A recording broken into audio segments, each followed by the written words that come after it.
ત્યારબાદ હવે મોંઘવારીના મારની કરીએ। ગૃહિણીઓને મોંઘવારીનો મીઠો ઝટકો। ખાદ્ય તેલ બાદ હવે ખાંડમાં તેજીનો તરખાટ। રાજકોટમાં ખાંડના ભાવ આસમાને પહોંચ્યા।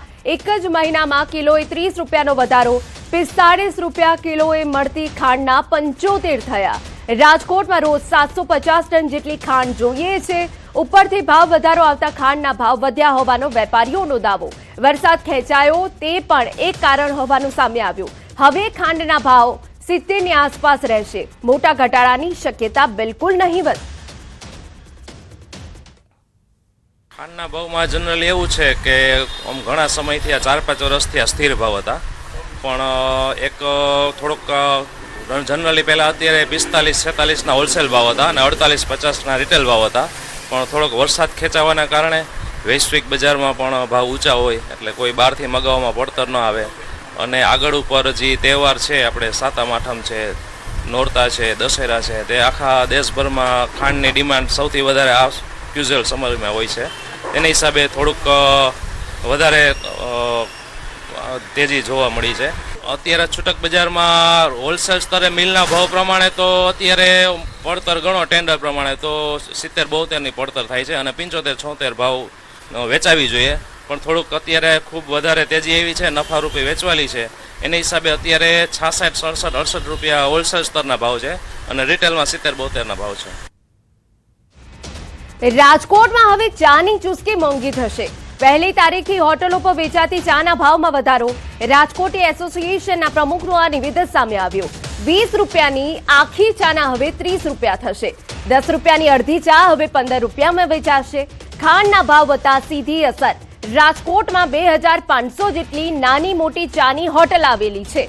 હોટલો પર રોજ અંદાજે 2000 કિલો ખાંડનો વપરાશ થઈ રહ્યો છે।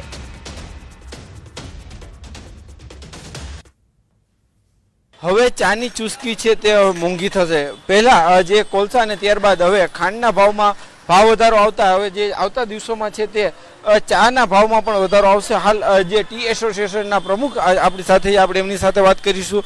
શું કહેશો, કેટલો ભાવ વધશે અને શું પરિસ્થિતિ? તો કે અમારે ચાનો ભાવ 10 વર્ષ પહેલાં પણ કોલસાના 200 રૂપિયા હતા, ત્યારે પણ અમે 10માં જ ચા આપતા હતા ને આજે પણ 10માં જ આપી છીએ, પણ હવે અમારે કોઈ કાળે પોસાય તેવું નથી। કોલસાના ભાવ 1000 રૂપિયાએ પહોંચ્યા છે, ભૂકીના ભાવ એટલે પહોંચ્યા છે, ખાંડના ભાવ એટલા પહોંચ્યા છે, એટલે હવે અમને પોસાય એવું છે ને, એટલે હવે ફરજિયાતપણે અમારે મજબૂરીથી ભાવ વધારો કરવો પડે એવું હાલની પરિસ્થિતિમાં એવો અમે નિર્ણય લીધેલો છે ટી એસોસિએશન તરફથી। મારી મિટિંગો પણ થોડા દિવસોમાં કરવાની છે અને લગભગ 1લી તારીખથી અમે ચાનો વધારો કરીએ છીએ એવો નિર્ણય અમે એસોસિએશનમાંથી કરેલો છે। કેટલા ભાવ છે તે વધારો થશે? કેટલા રૂપિયા વધશે આખી ચાના ભાવમાં? અત્યારે હાલમાં ચાના ભાવ 25 રૂપિયા 20 રૂપિયા છે, પણ હવે 30 રૂપિયા, અડધીના 15, 10,000 12,000 કર્મચારીઓ જોડાયેલા છે। બધાની પણ રોજીરોટી આમાં જોડાયેલી છે, એટલે અમારે બધાનું હિત જાણીને અમારે ભાવ વધારો કરવો પડે જરૂરી છે। ઘણા લાંબા સમયથી ચાના ભાવ નહોતા વધતા, પરંતુ ક્યાંક કોલસા અને હવે ખાંડના ભાવ વધતા ચાના ભાવ પણ વધશે। હાર્દિક જોશી, ન્યૂઝ 18 ગુજરાતી, રાજકોટ। તો આ તરફ અમદાવાદથી સમાચાર। ડુંગળીના ભાવમાં ફરી વધારો થતા ગૃહિણીઓના ખર્ચ પર હવે બજેટ ખોરવાયું। શહેરના બજારમાં ડુંગળીનો છૂટક ભાવ ₹50 થી ₹60 પ્રતિ કિલો સુધી પહોંચ્યો। છેલ્લા એક અઠવાડિયામાં જથ્થાબંધ ભાવમાં આશરે 30% વધારો છે। મહારાષ્ટ્રથી આવક ઘટતા અને વરસાદના કારણે પુરવઠો મર્યાદિત થતા ભાવ વધ્યાનું વેપારી જણાવી રહ્યા છે। આવક સામાન્ય નહીં થાય તો આગામી દિવસોમાં ભાવમાં વધુ ચઢાવ ઉતારની શક્યતા। ત્યારે મેઇન તો શું છે કે જે કાંદા આવે છે નાસિક, પૂના, MP, હવે એમાં શોર્ટ સપ્લાય છે। અત્યારે ડિમાન્ડ સપ્લાય વચ્ચેનો ગેપ વધારે છે। અધર રીઝન કે એ રેન અને તેને માલના થોડા બગાડને છે। રિટેલમાં 60 ઉપર 60 થી 80 સુધીના ભાવો થઈ ગયેલા છે। ગ્રાહકો તો દરેક વસ્તુમાં ભાવ વધારો થાય એટલે રસોડાને ઇફેક્ટ પડે એટલે ગૃહિણીઓ બૂમ તો પાડે જ કોઈ બી વસ્તુ છે। ડુંગળી તો એવું શાક કહેવાય કે જે નાનામાં નાના એટલે મજૂર વર્ગથી માંડીને બધા જ ખાતા હોય ને એ લોકો માટે પણ મજૂર પગ માટે પણ ની મૂડી કહેવાતી હતી કે ભાઈ એ પણ રોટલી શાક ખાઈ અને પેટ ભરતા હતા. આજે એ વસ્તુ પણ અઘરી પડી ગઈ છે. અત્યારે માર્કેટમાં જો તમે ડુંગળી ખરીદવા જશો તો 1 કિલોના ભાવ 50 થી 60 રૂપિયા છે. આ ભાવ કહી શકાય કે બમણા થઈ ગયા છે. જે ડુંગળી 30 રૂપિયા કિલો માર્કેટમાં વેચાતી હતી તે જ ડુંગળીના ભાવ હવે બમણા થઈ ગયા છે. તહેવારોની સિઝન અને બીજી તરફ ખાસ કરીને ઓછું ઉત્પાદન કહી શકાય, અછત જે પ્રકારની થઈ છે અને મહારાષ્ટ્રમાંથી જે ડુંગળી આવે છે તેની ઘટ પડતા આ પ્રકારની પરિસ્થિતિ સર્જાઈ છે. વેપારીઓનું કહેવું છે કે હજુ 15 દિવસ લાગશે આ પ્રકારનો જે ભાવ છે તેમાં નિયંત્રણ લાવી શકશે. બીજી તરફ સરકારનો જે બફર સ્ટોક છે તે બફર સ્ટોક પણ જો છોડવામાં આવશે તો મોટી રાહત થઈ શકશે. જોકે હજુ પણ 15 દિવસ સુધી ડુંગળીના ભાવ આ પ્રકારે રહેશે તેવું વેપારીઓનું માનવું છે. કેમેરા પર્સન અમિત શર્મા સાથે દીપિકા કુમાર, ન્યૂઝ 18 ગુજરાતી, અમદાવાદ. સમાચારમાં હવે આગળ વાત કરીએ. બુટલેગરો હવે સુધરી જજો. બુટલેગરોની હવે ખેર નથી.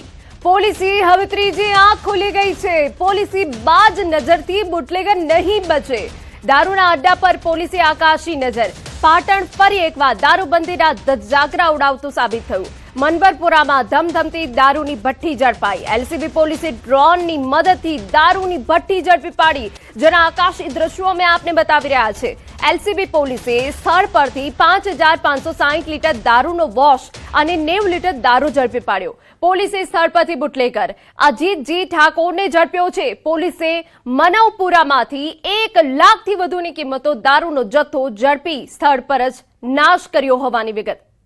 અમારા સંવાદદાતા યશવંત વધુ વિગતે વાત કરવા જોડાય છે. યશવંત, હવે આકાશી નજરથી તમામ દારૂના અડ્ડા ઉપર બાજ નજર, પૂરી વિગત. હિના, ટૂંક જ દિવસો પહેલા જે ભાવનગર ખાતે લઠ્ઠાકાંડ સર્જાયો હતો ને ત્યારબાદ જે ગૃહમંત્રી હતા તેમનું પણ નિવેદન આવ્યું હતું કે જે રીતના હવે રાજ્યના અંદર કોઈ પણ જગ્યાએથી દેશી દારૂ હોય કે વિલાયતી હોય તે જો ઝડપાયો તો તેમાં પીઆઈ પીએસઆઈ સહિતના લોકો સસ્પેન્ડ કરવામાં આવશે. આ આદેશ બાદ જે જિલ્લા પોલીસો છે તે પણ સતર્કમાં આવી ગઈ છે. તે જ ભાગરૂપે પાટણ જિલ્લા પોલીસે જે એલસીબીની બ્રાન્ચ હોય છે તેને આ સમગ્ર જવાબદારી સંભાળી છે ને જે અલગ અલગ તમામ ટુકડીઓને સમગ્ર જિલ્લાના અંદર જે પણ બાતમી મળે ત્યાં આગળથી ડ્રોનની મદદથી, કારણ કે ડ્રોન એટલા માટે મદદ લેવામાં આવતું હોય છે કે જે આ દેશી દારૂની ભઠ્ઠીઓ હોય છે તે નદી નાળામાં પણ હોય છે, અંતરિયાળ ગામોના અંદર પણ હોય છે અને જે ખેતરો હોય છે તે ખેતરોના અંદર મોટા મોટા ટાંકા અને વોશ સહિતની સામગ્રીઓ તમામે તમામ ખૂબ જ અંતરિયાળ વિભાગમાં રાખેલી હોય છે. તેના માટે કરીને એલસીબી વિભાગે હવે ડ્રોનની મદદ લઈને સૌથી પહેલા ડ્રોનની મદદ લીધા બાદ તેને આકાશી નજારો દેખશે અને આકાશી નજારા બાદ જેટલા પણ આરોપીઓ હશે તે તમામે આરોપીઓની તેના અંદર બાજ નજર રાખશે. તેવું જ અહીંયા શંખેશ્વર તાલુકાના મનવરપુરામાં થયું છે. જે દેશી દારૂની ભઠ્ઠી ચાલતી હતી તેની પાટણ એલસીબીને જાણ મળે છે. એક ટુકડી ત્યાં આગળ મનવરપુરા ખાતે મોકલી દેવામાં આવે છે અને સૌથી પહેલા ડ્રોન ઉડાડવામાં આવે છે. ડ્રોન ઉડાડ્યા બાદ જે સમગ્ર નજારો હતો તે સમગ્ર નજારાને કેપ્ચર કરીને જે 5,560 લીટરનો દેશી દારૂનો વોશ છે તે નાશ કરી દેવામાં આવે છે. 90 લીટર જેટલો દારૂ જે હોય છે તે પકડીને જે પોલીસે સ્થળ ઉપરથી જે અજીતજી નામનો જે બુટલેગર છે તે બુટલેગરને પકડીને હજુ આગળની કાર્યવાહી હાથ ધરી છે અને સાથે સાથે શંખેશ્વર તાલુકાના અંદર આવા કેટલા દેશી દારૂના અડ્ડાઓ ચાલતા હોય છે તે તમામ બાબતની અત્યારે પૂછપરછ હાથ ધરવામાં આવી છે. હિના, બિલકુલ આભાર.